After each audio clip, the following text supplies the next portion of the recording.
So really, I think no matter what, we do know that these days we just can't get away from having lots of different systems, lots of systems that do different things that are important for our business, that are all somewhat business critical. So what we know that in an ideal world, what we want to do is keep our data in sync across multiple systems, automatically process new orders, inquiries, requests. That helps us free up staff from doing manual work and data entry, and they're able to do more high quality work, more analysis work, maybe process improvement, all that stuff that actually adds value to the business.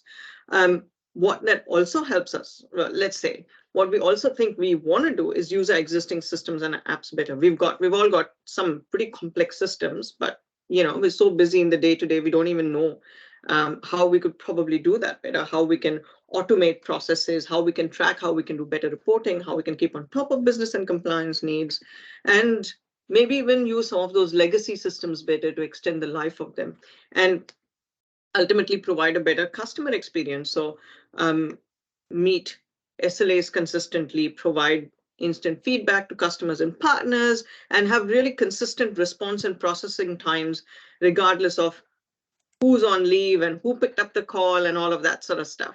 So that's really fundamental to providing a good experience in employee experience and customer experience and keeping our business efficient and effective. And this is where, of course, where integration platforms come in, right? This is where we can help. So imagine you have an online store. And I think this is something that most people would be able to at least imagine. You're selling products to customers online. You might use, obviously, you have a web storefront, a website, you have some e-commerce systems, you have a system to manage your inventory, another one to process payments, you have a CRM system to keep track of your customers, you have shipping and tracking. So you of necessity need all of these systems to talk to each other automatically, so your data is always up to date and you can see very quickly how things aren't right. So you're trying to sell something that's not actually in your warehouse, or your customers bought something and then it goes into a black hole, they don't know when it's being shipped. You definitely don't think that those are not the kind of things that leave you with a good customer experience. That's not what you want. And that's where I think the magic of integration comes in. So an integration platform is a type of software that helps all these different custom computer applications work together smoothly. And that's one of the reasons why we call it middleware, because it acts as a sort of middleman between all of these different systems to communicate, share data, share information.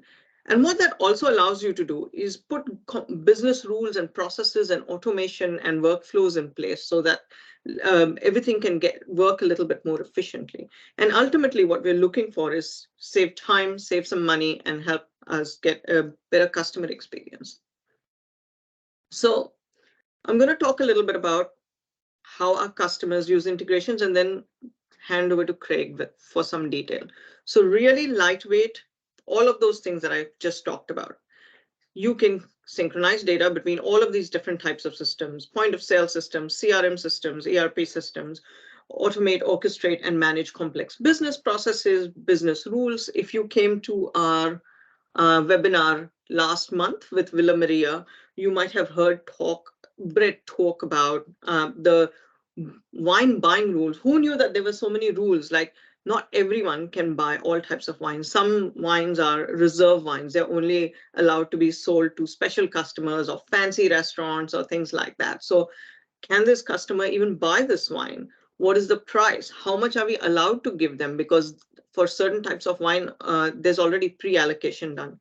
Is it last in, first out, or first in, first out? So some wines age well, but not all wines age well. Some wines you want to get rid of as soon as possible. So all of these types of rules they're building into their system using Flow and State Lake. So these types of things are actually really common. And what that means for them is that their business people don't have to, the call center doesn't have to remember all of these rules.